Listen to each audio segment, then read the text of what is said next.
Title: My wife texted, "Stuck in traffic, going to be hours late."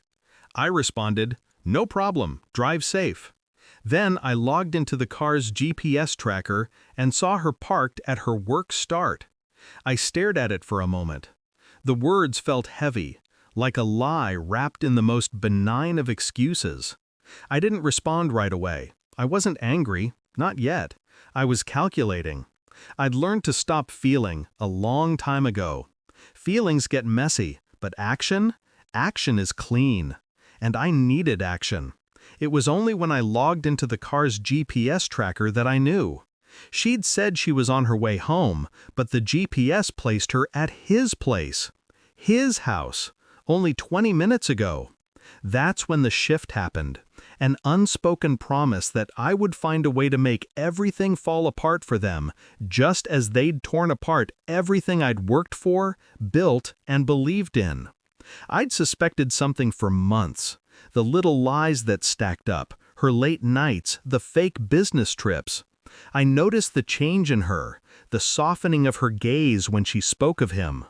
Work husband. That phrase had become so casual in her mouth. And I was the fool, the one left wondering, always just a step behind. But tonight, I wasn't the fool. I wasn't reacting out of hurt. I was calm, calculating, a surgeon with a scalpel. I forwarded the live location to her, his wife. No words, just the pin on the map. The way she'd be able to track her husband's lies, the way I'd been tracking mine.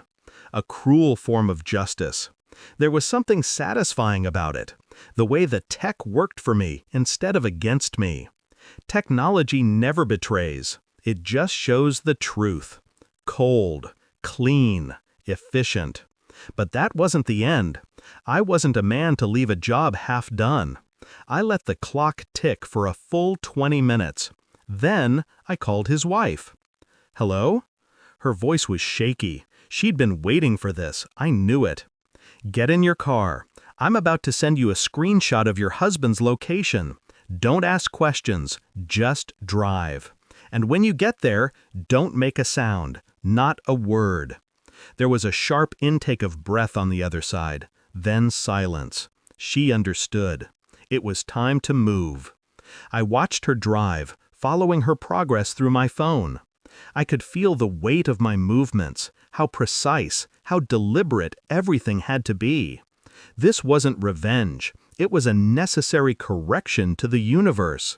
They'd broken the rules. Now they'd pay the price. And as she pulled up to his driveway, I felt a strange, quiet satisfaction. His wife didn't make a sound when she stepped out of the car. I admired her for that. Silence, in a moment like this, was the loudest thing she could give. I let her take her time, savoring the stillness, the inevitability of what was to come. Then I dialed my wife's phone. It rang once, twice. She picked up on the third. I heard her voice, distant and soft, the way she always sounded when she was pretending to be elsewhere.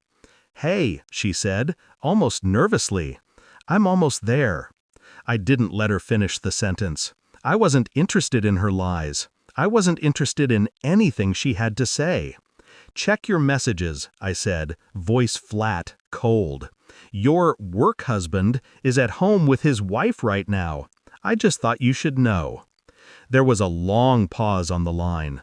Then came the shaky, unsteady response I'd been waiting for. "What do you mean? You heard me. I'm done. I've been done. I just needed to give you a chance to fix this. But you never even tried, did you?" There was no apology, no regret, just the quiet realization that the walls were closing in. I could hear the muffled voices in the background, his wife confronting him, the accusations coming fast and furious. I stayed on the line for a minute, savoring every second of it.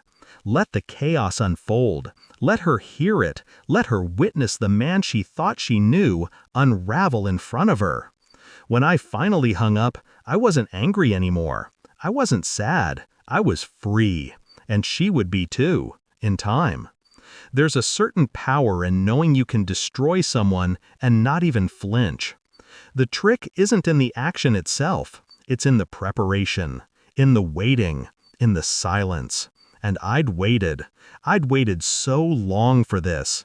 The next few days were a blur. His wife left him. She took everything, as she should have. My wife, well, she tried to plead, but there was no room for words anymore.